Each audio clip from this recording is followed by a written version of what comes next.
and welcome back to 90s Noise. This is Ashley, born 1988. I'm April, born 1991.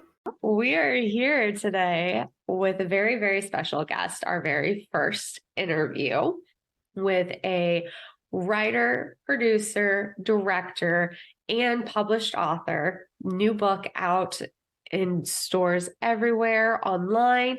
It's called My Life and Toys. He has done works on movies and shows such as Snow Dogs, The Flintstones, Scooby-Doo, Beethoven, Problem Child 2, Jingle All the Way, Happy Days, Mork and Mindy, the new Leave It to Beaver, Bad News Bears. So, I mean, the list goes on and on. It's just amazing, and we are so honored to be talking with him today. It is Mr. BRIAN LEVANT.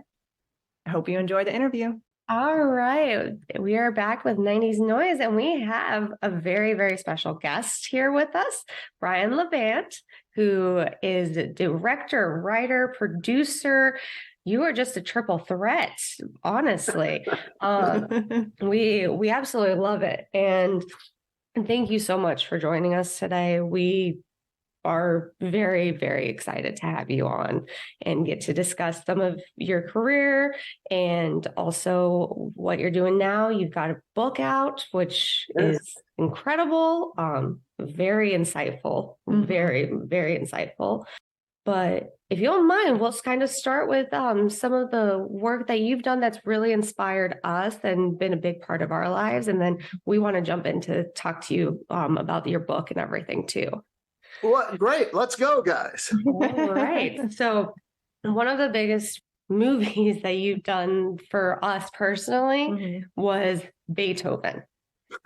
And we absolutely love animals. As when your dogs came in, you could see we were just overjoyed with that.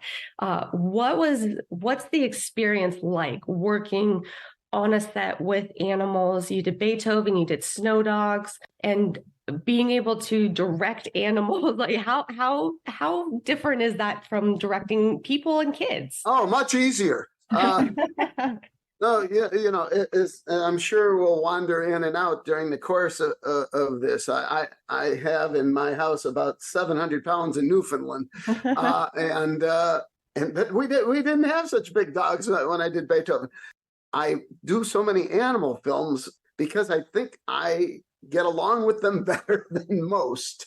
And I have been able to somehow get animals to do exactly what I want. For instance, there's a scene at the beginning of Beethoven where the puppy is in the window before Stanley Tucci and Oliver Platt steal him and take him to the vivisectionist. Oh, just terrible things.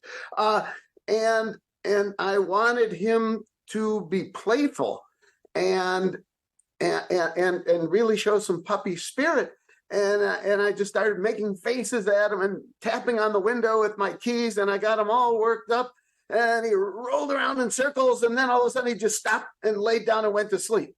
And, and how could you ask for anything more perfect than that moment? Today you would have CGI'd it. There is some animatronic work in Beethoven, meaning a dummy head with eyeballs and lots of servo motors to make his mouth move and his eyes widen and narrow and try and get a fierce look. Limited but effective in very tight close-ups. And also we had surprisingly a man in a dog suit. Oh wow! Really? You couldn't see the arms and stuff. But if you ever look at the shot in Beethoven, where in the foreground, the nurse loads the needle, the hypodermic needle, and in the background, out of focus, Beethoven just goes, and faints. Oh. So if you watch it he's out of focus, so you really wouldn't see it's a man in a dog suit. Yeah. And the arms are below the bottom of the camera. And a little bit we used the man in the suit in rescuing the little girl when she fell into the pool as well. But the real, yes, she climbed on the back of the guy in the suit, but it was the real dog that dragged her to the shallow end. Wow. And Beethoven was a very strange experience to me because I was thrown into it with zero prep. I was finishing my first film, Problem Child 2, for the studio, and they had a very good cause to relieve the director of Beethoven of his responsibilities. Oh, man. And so I was probably, number one, the cheapest option they had. Number two, there was some dog work in Problem Child 2, which went very, very simple, very wonderful trainers, worked with them many times over the years. And so they got me a meeting, and I first had to meet with the late Ivan Reitman, who was a tremendous help with an incredible organization. And that was very helpful. And then with Charles Grodin, who a very persnickety man. I think it's well known. If you watch his performances, you get the feeling, right? And my wife is very smart. She went out and bought his biography, his autobiography. It would be so nice if you weren't here about his acting career. And everything he said he liked, I told him that's what I like. And everything he hated, I told him that's what I hated. And I won his approval and later his trust. And they had put together an amazing cast, as I mentioned, Stanley Tucci, Oliver Platt, the great Dean Jones from all the Disney movies that I grew up watching, Bonnie Hunt in her first piece. And those kids, two of them went on to very long, successful careers. And as a matter of fact, Joseph Gordon-Levitt had a small part in that film as well, who I knew. He lived across the street from my old writing partner, and he and my daughter actually started swimming lessons together at 6 weeks. So it was nice to see him again, and nice to see him now because he's terrific. And so I read the script on Wednesday. I started shooting on Monday. Wow. With a very hostile crew, with a dog trainer who wanted to impress me with all the things he'd forced the 4 dogs who played Beethoven to do. Like he says to me, watch this. And he has the dog walk backwards across a 2x10 board on the ground. And he goes like this to me, huh? And I go, I don't want him to do anything like that. I just want him to drink out of the toilet and steal food. I want him to piss all over the floor and scratch the doors and the walls like my dogs do at home. And he took great umbrage to this, and we didn't like each other. And I actually had to be held back at one point when I caught him putting his thumbs in the eyes of the dog to make him do something. Oh, yeah, no.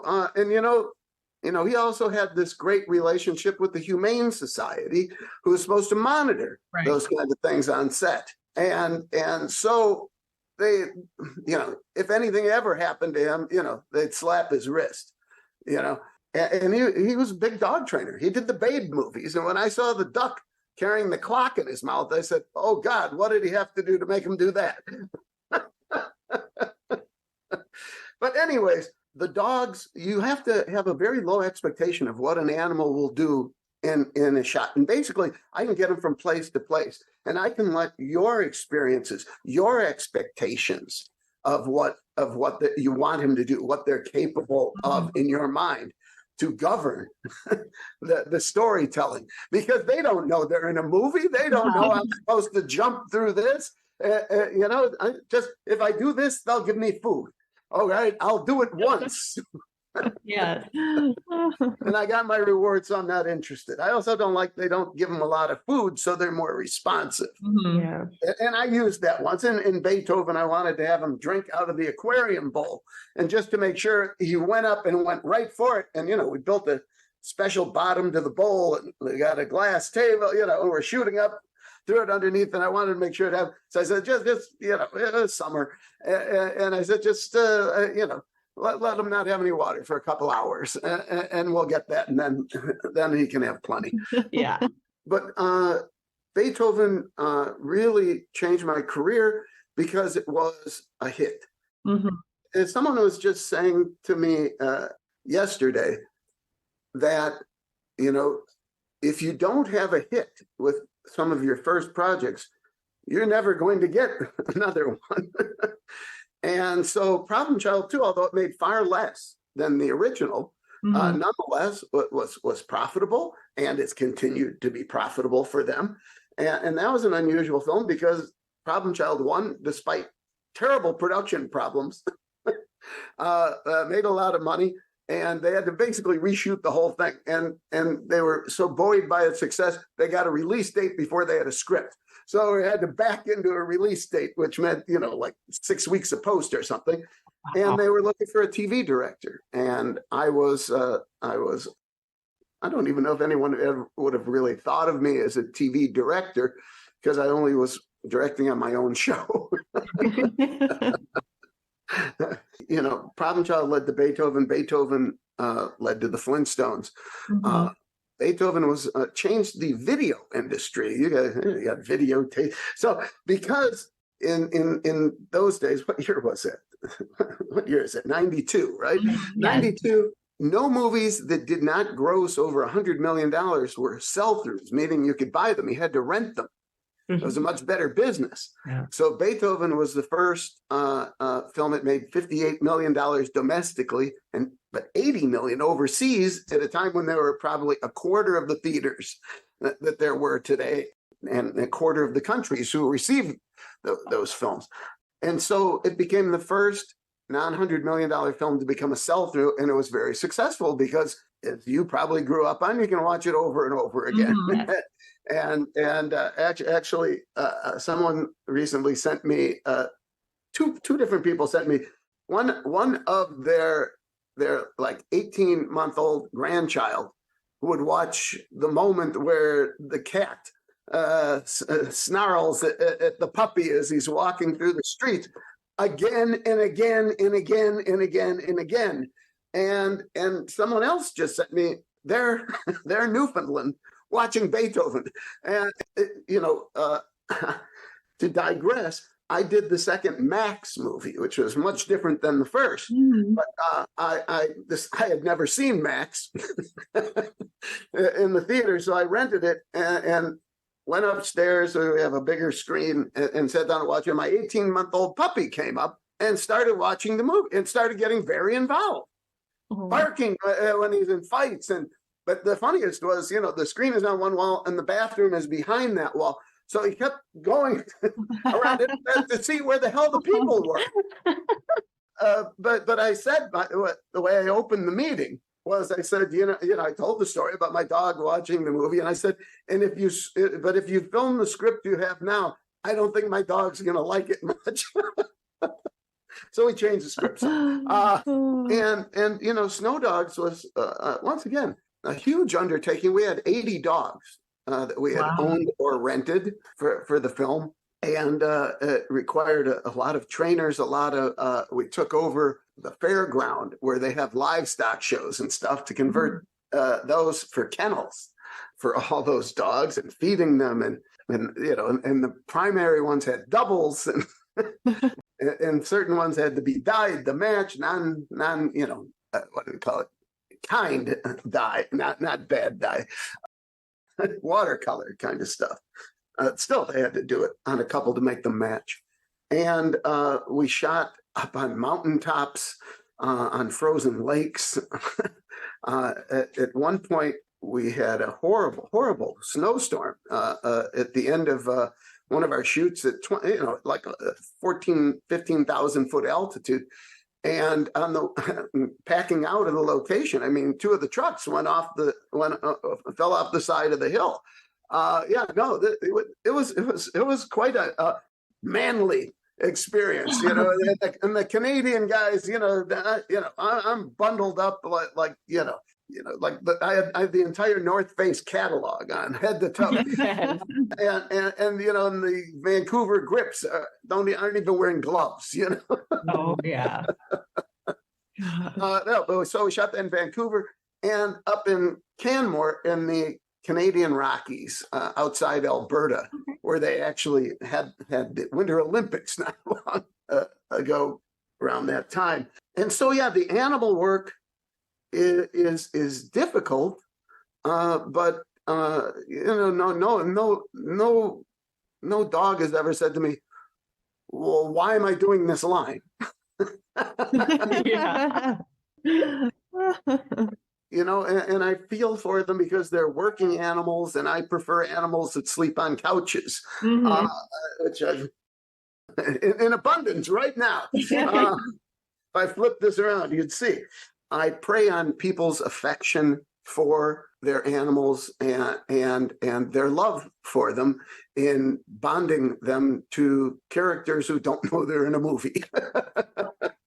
Well, you did an incredible job on those for sure. Like, I know me personally, just a quick little story with Snow Dogs. I had broken my thumb, and my brother, as a sorry for breaking your thumb, little sister, here's a movie about dogs that you can watch over and over to get your mind off of it. And it was Snow Dogs, and I absolutely loved that. And so that was, I think I still have that DVD and everything. So, but I love that. I haven't seen it in years. I should watch it again.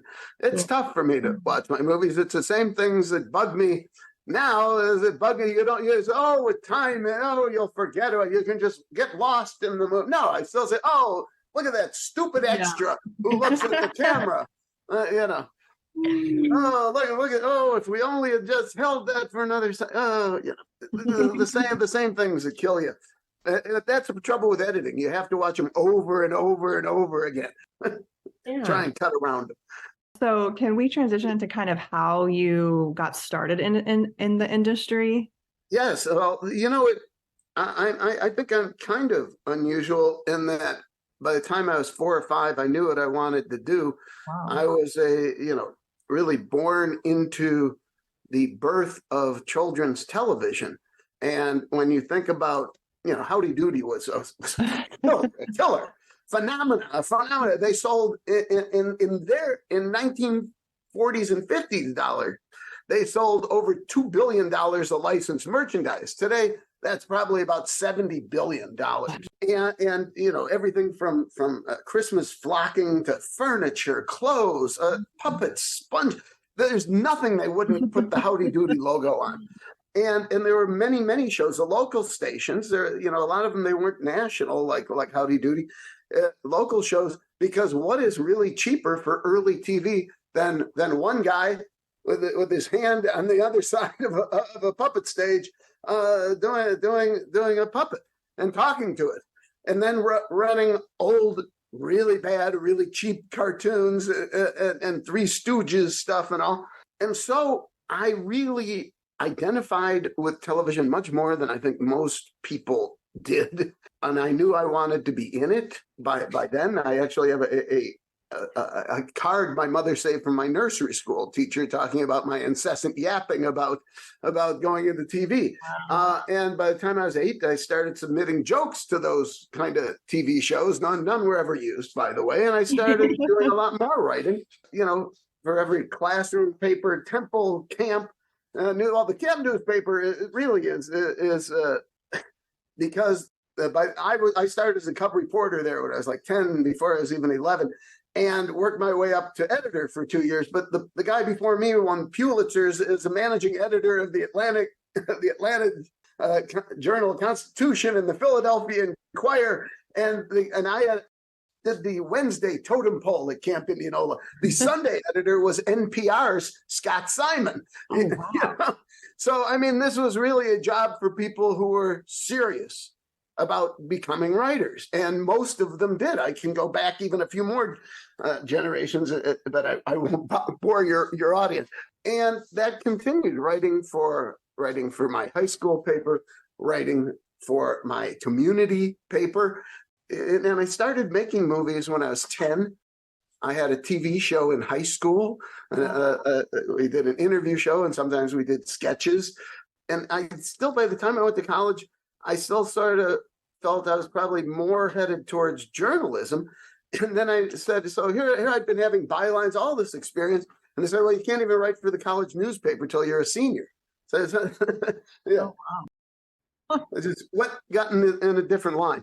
I was at the University of New Mexico primarily because they took the ACT, which in those days didn't include math, and there was no way I was going to showcase my math skills to any university. And to be frank, I had a D average. So I wasn't like going to USC or NYU film school. There are probably 20 film schools in the country. That wasn't on my radar, but I cobbled together a tremendous film education at New Mexico, at Arizona, where I took the first production that went 2 summers at the Art Institute of Chicago and their experimental film program with people like Stan Brakhage there. And then I went to Cal Arts for a while too.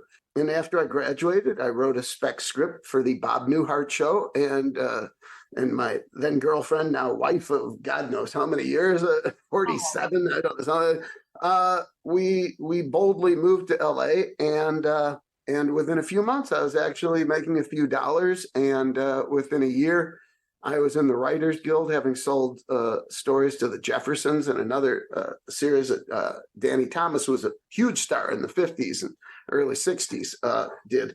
And then I was taken to Gary Marshall's house to play basketball. And Happy Days was the #1 show. Gary Marshall was the creator, executive producer, and he had a game for like 40 years at his house on Saturday afternoons where producers and writers would trade elbows with electricians and pro athletes. And the first time I was there, James Caan and Elliot Gould were playing, and they were literally the #1 and #2 biggest stars in Hollywood at the time. And Elliot Gould was really good. But anyways, I guarded Gary, and I didn't realize that he was like 7 inches taller than me and that he played at Northwestern. I guarded him as tight as I could. I blocked a couple shots, and afterward he said, "So what do you do?" And I told him that I was trying to be a writer, and he nodded, and he gave me a story meeting with Happy Days. And basically, I was there on and off for the next 8 years, and it was an incredible place to learn your craft from masters and to watch something working at the very peak of its powers. And the hold it had over the nation was staggering at the time. When you realize that, Happy Days had 7 spin-offs altogether. And 2 of them, the first 2, Laverne and Shirley, which premiered 104 days after the first episode, in which Cindy Williams, who was Ron Howard's co-star in American Graffiti, and Penny Marshall, Gary Marshall's younger sister, who'd just been canceled on an MTM, Mary Tyler Moore production show, Paul Sands and Friends and Lovers, and needed a job. So that's, I think, part of the impetus was to get his sister work. But it was a hysterical episode, and 107 days after that episode aired, the show debuted, and it became an instant #1 series. And the 2 shows would be together for, I think, the next 8 years. And then Mork and Mindy, which my first full year on staff, which was the 5th season, Gary Marshall walked in one morning. Scotty had an idea. Scotty was his then 8-year-old son. Scotty, this is 1977, Star Wars, right? Summer of Star Wars, right? So Scotty says, let's put a spaceman on Happy Days. And so we literally drew straws to see who would be forced to write this debacle. And Joe Glauberg lost and retired shortly thereafter, though a young man. And nobody wanted to play this part. 2 actors came and went. Several other people turned it down flat before they ever even saw a script. And in desperation, an agent said, I got a young comic who does an alien as part of his act. Send him over. That was at 11. By 3:30 that afternoon, we were treated to the most incredible run-through I think I've ever seen. It was the Happy Days cast, unlike most people, had tremendous generosity of spirit towards one another and others. And basically said, take it away, and gave him free rein to explore what he could do. And then we shaped it. The director, Jerry Paris, shaped it, and as did Robin. But, his inventiveness, originality, he killed. And he knew it. He knew he found a vehicle where he could show everything that he could do, rather than being pigeonholed, and everybody walked off the stage saying spinoff. And what they did, two Happy Days producers later that year would do a pilot called Sister Terry about a plainclothes nun that was starred Pam Dauber. And so they did on 16 millimeter film. This was just rediscovered. The presentation, they did a split screen. What would happen if this down-to-earth Earth girl met with this wacky alien? That's all they had. The two of them, Pam Dauber found out the series existed when there was a thing in Variety that it had sold. and they met when they went to Boulder to shoot Boulder, Colorado, where the show was set, to shoot the main titles. And so Happy Days, I left after the middle of the sixth season. Ron Levitt and I, another young writer, were teamed to redo a pilot for the producers of Happy Days and Laverne and Shirley. And strangely enough, that pilot sold, debuted after the Super Bowl, and then went on to that, left Happy Days for that. Big mistake. But that led to producing the Bad News Bears and Mork and Mindy. Then I went over there and tried to bail out a sinking spaceship. And we were successful in getting to syndication, which is what everybody wanted. They wanted those 88, 91 episodes, whatever it was, to make it a viable syndication package. And that's where the money was in those days. Well, yeah, I guess there's so few shows in syndication today. It's kind of silly. I mean, how much can you watch Modern Family and Big Bang Theory? I love them both, but 10 seasons on, 11 seasons, you rarely see something you've seen 10 times yet, like Seinfeld. But there aren't many shows coming into the marketplace, which is a shame. There used to be a lot more variety and a lot more successes.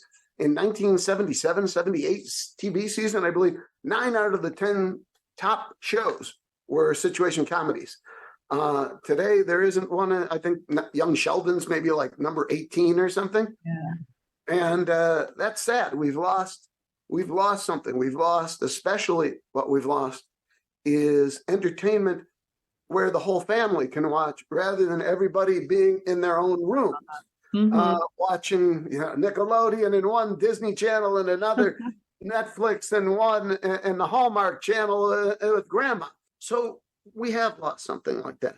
Anyways, I returned to Happy Days, and we did, I think, a pretty valiant job of keeping the series going in the 10th and 11th seasons. And the finale was so heartfelt by everyone involved. And before that, our 250th episode, where Ron Howard returned after having left for greener pastures after the 7th season, and we shot 2 shows in 1 week, and it was it was a great way to end the run on such high notes. Is that and to see that the show was still capable of being as exciting, involving, engaging, and laugh-filled as it was in its prime in 1976. Hey, I mean, honestly, Happy Days is still one that is very strong in my memory. We actually were talking about on another episode where we went over some of the different things from Nick at Night, which when it moved to Nick at Night, that's really where I saw it. And I love Happy Days. That I still find myself always singing the theme song for sure. That's definitely one thing. Plus, we just got to meet Henry Winkler. Yeah, we just got to meet Mr. Winkler. Oh, really? Yeah, he was in Orlando for a convention. Yes, he loves doing those. Yes, super. He does, loves meeting the people. Oh, nice. Yeah. He is.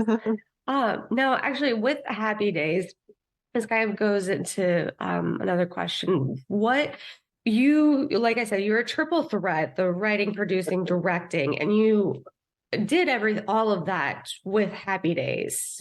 Well, no, I was I started as a writer and became the showrunner, which is a writer-producer job. Yeah. I did not direct until we were doing, then it was called Still the Beaver on the Disney Channel, my long-running Leave It to Beaver revival. And like I said, I could hire myself to be a director. So which of those 3 do you feel you had the most creative ability to really decide the final decision? Was it with writing, directing? You never have, no one, save a few people in the world, has final decision. Okay. But I have enjoyed tremendous creative freedom, no matter who I've been working with. And that goes hand in hand in working with people who share your views, values, and expectations. If someone thinks they have a completely different project in their head, nothing you do will ever please them. My experience in dealing with people like Gary Marshall, Ivan Reitman, Steven Spielberg, Ron Howard, that these are people who respect people's visions and want to help them to do anything they can to accomplish them, and give you hints and pats on the back and tell you where you might improve. And so that's the kind of, I would say, you're talking about authority, and I'm talking about collaboration. And yes, I've had some dust ups with the net. When I was at Mork Mindy, the network had it out for the show. And there were people who were trying to, I always describe as people who walk around with the cans of gasoline starting fire, and then they throw a bucket on the fire and they say, I put out the fire. And there was a lot of folks like that at ABC. And I always remember this guy said, this isn't the way this episode should be done. The way this episode should be done. And he goes on and he finishes. And I go, that's exactly the way we wanted to do it, but you wouldn't let us. and Gary Marshall, when we left the building, I really like the way you took him down. Like a proud father, you cut the legs out from under the network. You're a man now. I love that. Now, let's transition. I know we do have you for a limited time and everything, but I definitely better watch out in Kansas saying, let's transition. Definitely want to get some time to talk about your book. Mm-hmm. Oh, certainly, yes. So going hand in hand with this half-century career I've had, and my affection for the things that inspired me, the things I worked on all over these times. I've been a tremendous collector of toys and pop culture memorabilia. And, I have thousands and thousands of pieces. And there came a point where you kind of said, the collecting's kind of done. My joke is I don't have room for another olive oil, and it's kind of true. And my career is really it is sunset time as well. And it was time to take stock of both and the effect that they've had on each other, and how one has influenced the other. And so it took 11 years for me, and my brother-in-law is one of the top tabletop photographers in the country, Joe Pellegrini.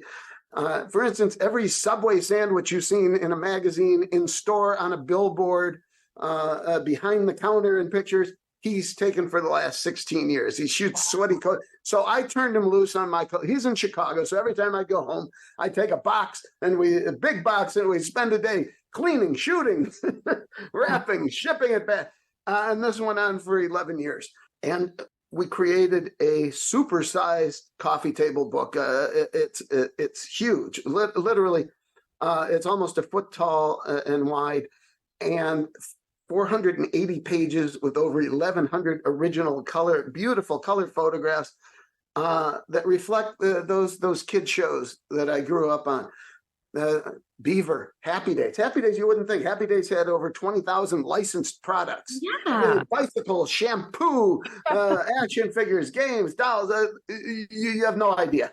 And especially the Flintstones, which we haven't really talked about. But after Beethoven, I had no idea what I was supposed to do. All of a sudden, I was a movie director. I'd spent almost the past 20 years in TV, and not as a director primarily. So I didn't know what I was supposed to do, and I heard they wanted a script for the Flintstones, and I said, "Get me in there." And they said, "Oh, that job's gone."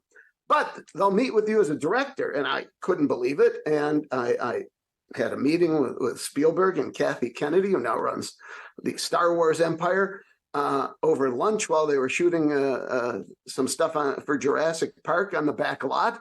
And after I stopped stammering, after about 10 minutes, I showed him a Polaroid, that's how long ago this was, of my Flintstones collection, which was then about 30, 40 pieces.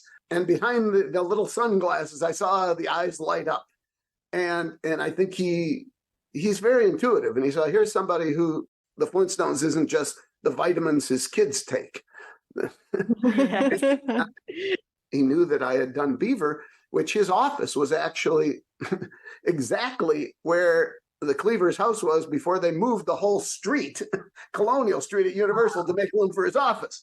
And he's, and he had a similar background as a kid who made films, and we talked about that kind of stuff. So then I had 30, 40 very, nominal Flintstones pieces. And today, I don't know, a couple thousand. And there's 60 pages of them out of the 480 pages in the book, including the beautiful maquettes, the statues of the character designs that were made by the Jim Henson Creature Shop in London, which is no longer active. Too bad. The most creative place I'd ever been in my life.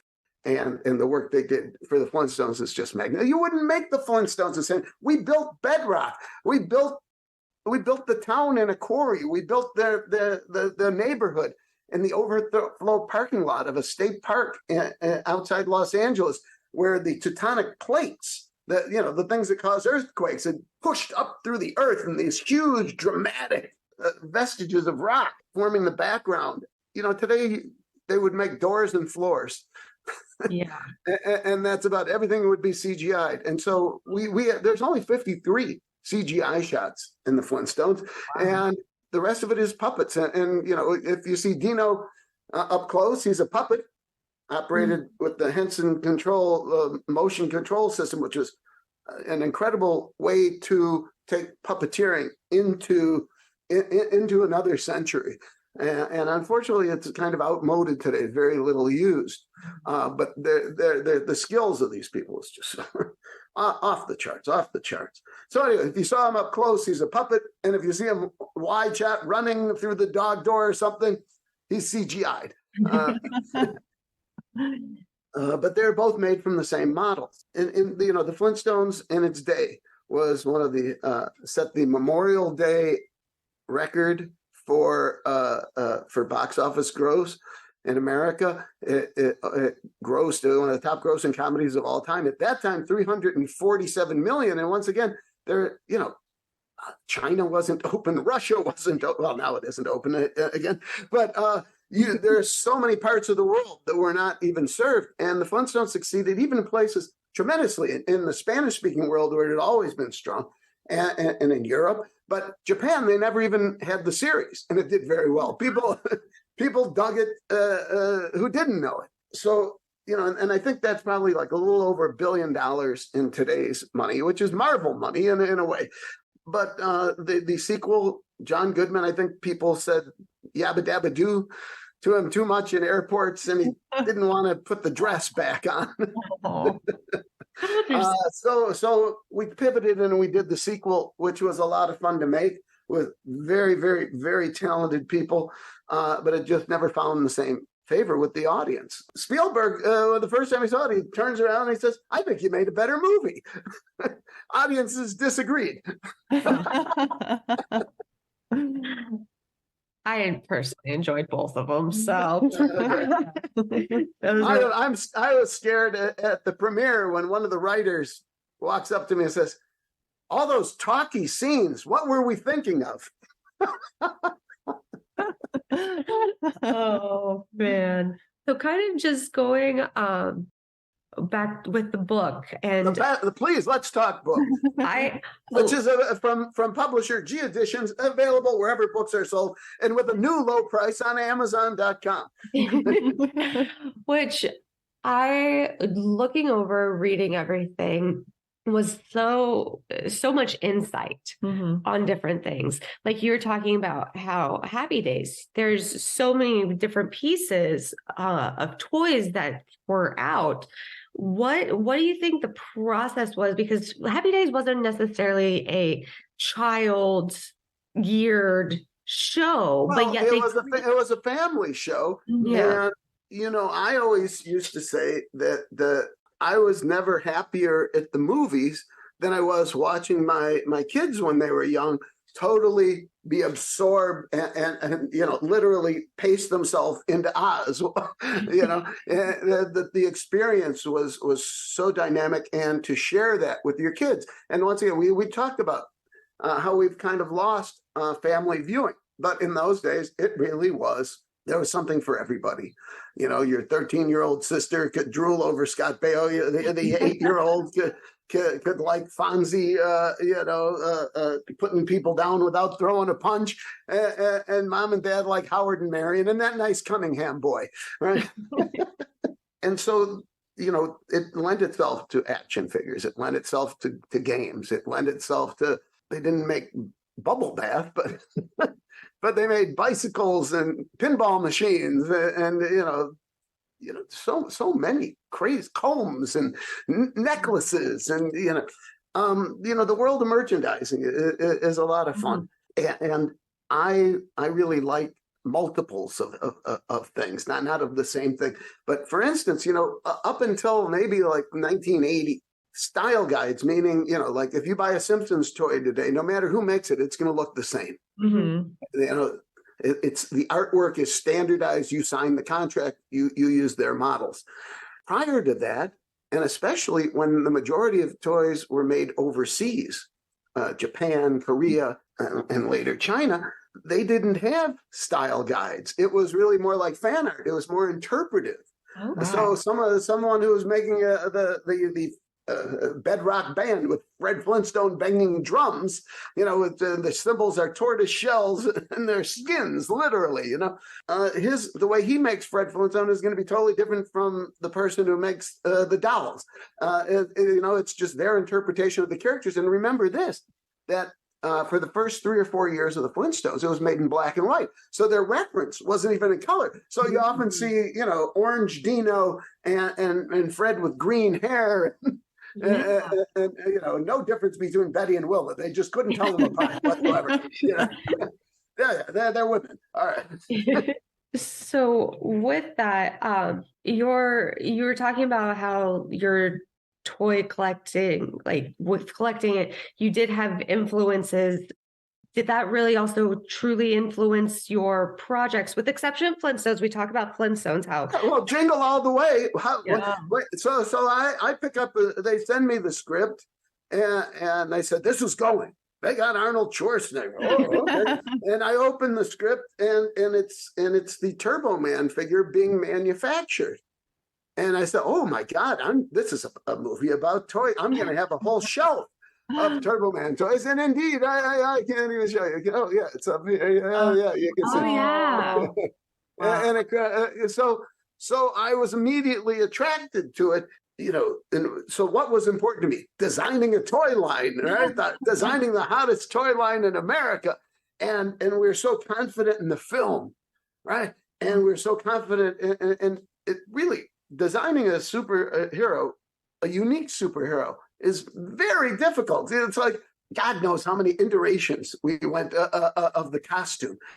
Just finding colors that hadn't been used. You do red and blue, it looks like Superman. So we finally did it, and then after it's all done, I looked at it and said, "Geez, it looks a lot like Iron Man, doesn't it?" Which we could have switched around. But in any case, it was great to design the toy line, and the movie was tremendously challenging and difficult. Once again, one of those things where they have a release date before a script.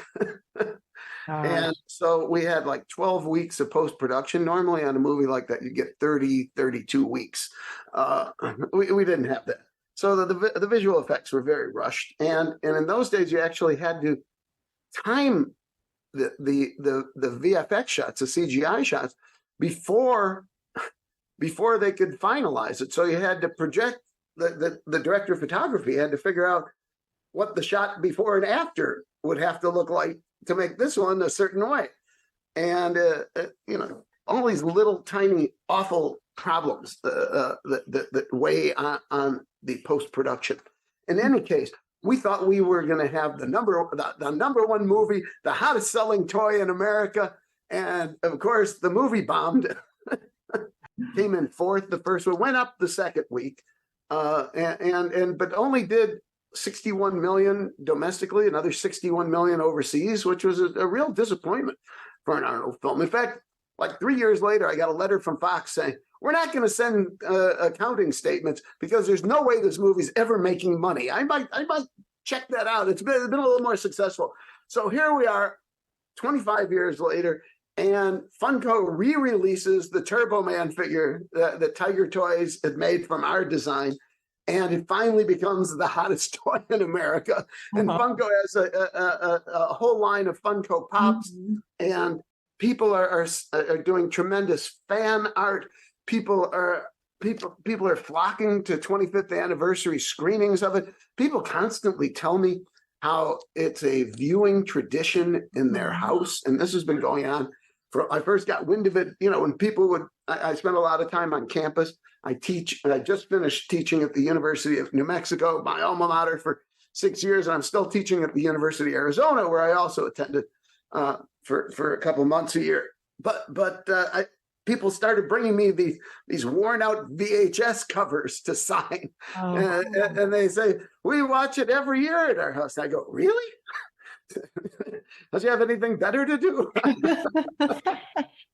It's one that I honestly enjoyed it. My brothers, I have two older brothers, and so they were big Schwarzenegger fans and the toys and everything. And we did growing up watch it every year on TV.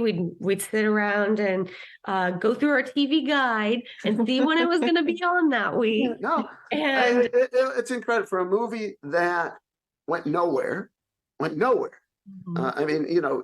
And to whoever expected that there would be marathons of it on TV and Christmas Eve screenings on major networks and stuff, it's so surprising. And now you look at the competition: 101 Dalmatians and Space Jam. And nobody's having 25th anniversary screenings for them last year, So it is endured, I guess. And people say, well, it's a cult classic. I said, I think it's a little more than a cult. Now it's just a holiday classic. Yeah. But classic and Jingle All the Way are two words I never expected to hear in the same sentence. So it's been very redemptive. But it still doesn't displace the pain and negative effect it had on my film career. It's like we said earlier. You get the couple up early, you get the right to fail. You fail big, well, you probably forfeited some of those rights.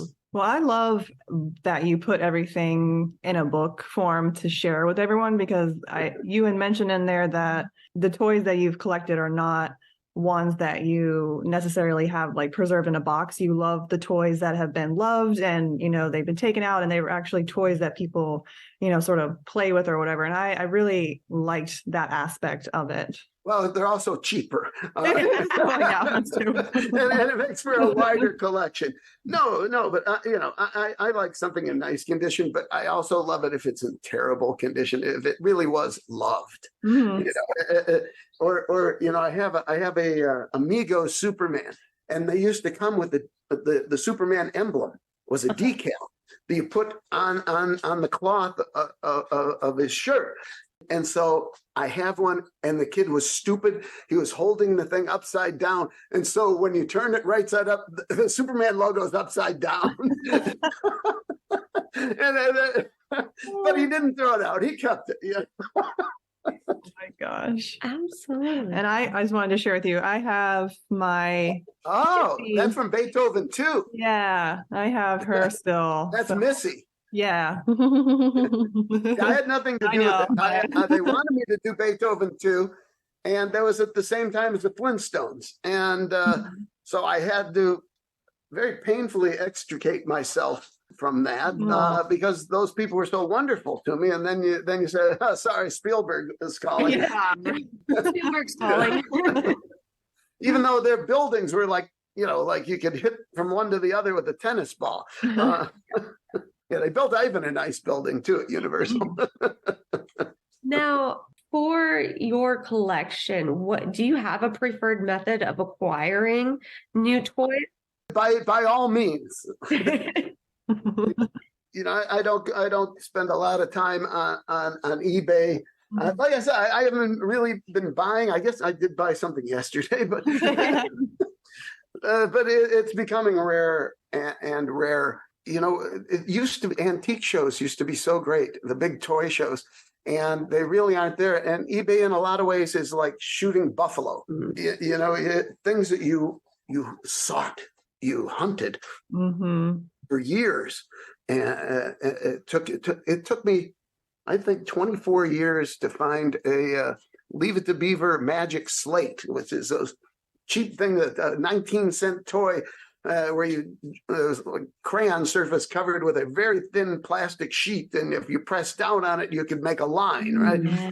And I always say the magic in magic slates was that your parents would buy you another one after you destroyed the one before in about 20 seconds, which they were very fragile. Anyways, took me all those years to find a Leave It to Beaver magic slate, and I did finally find it on eBay. But the hunt is kind of gone, and that was fun. That was fun, and now you can find unexpected things now and then. But you don't like see a picture of something or see something once when it's way out of your price range, and it'll take you decades to ever see another one. That's kind of gone. Yeah. So I do also have to ask, do you still have that light bulb from the gumball machine that you talked about? I do. You do? I do. So what they're referring to, this is the Rosetta Stone of my collecting, was being like 6-7 years old and wanting a little tiny glow in the dark light bulb charm that actually glowed in the dark, that was in a gumball machine, and I had to have it, and it took me a long time to actually get one, and I have it, and a spare now. Wonderful. Yes, it is the rosebud of my collecting for you Citizen Kane fans, which I'm sure there's fewer of today. Oh man, I love that so much. Let's see here. I mean, we've kind of touched everything. Yeah, we don't want to take up too much more of your time. Yeah. That's okay. No, this is great. I hope you've enjoyed it. I've enjoyed it. Absolutely. Thank you for sharing so many stories and sharing your book with us. Yes. It's been a true honor. I've loved it. I apologize. It took me an extra little bit of time to get the questions over to you, but I wanted That's to. All right. That's all right. I just like to see, so I know where we're going. Well, I like to be prepared, right? This is part of being a director, is you prepare, right? Absolutely. Again, thank you for your thank career. you so much. Yeah. Also, like we said earlier, you have been a part of some very influential entertainment movies and shows to us and our families.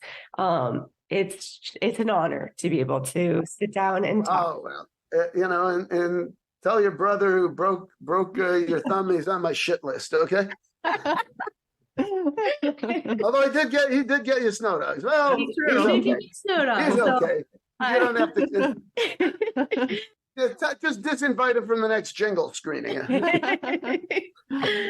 Well, again, thank you so much, Brian. We've absolutely loved this. And for all those listening, be sure to check out his book. Again, it's on Amazon. We will My Life in Toys. Yes, we will link it into our show notes so that way people can just click and see it immediately.